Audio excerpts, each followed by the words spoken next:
Welcome to Kenton's videos. Enjoy the video. You'll start by getting the app and signing in. Do that now.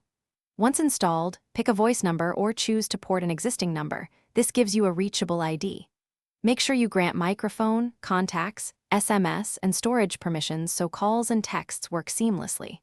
After sign in, confirm the account and follow the on-screen verification steps. This links your Google identity to the voice number and prepares the app for immediate use.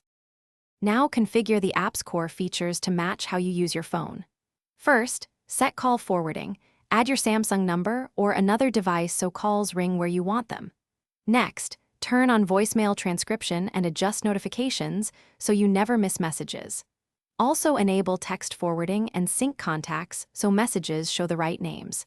Take a moment to review blocked numbers and spam filters. These middle settings keep communication. Finish by testing everything. Place a call and send a text to confirm audio, SMS, and voicemail work.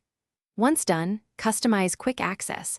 Add the Google Voice widget or a home screen shortcut so you open it in one tap. Make sure your notification tones and default call app preferences are set to voice if you want it to handle outgoing calls.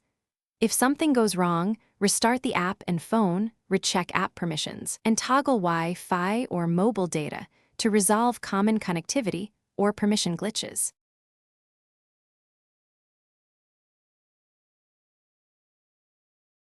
Thanks for watching. Consider subscribing if we helped you.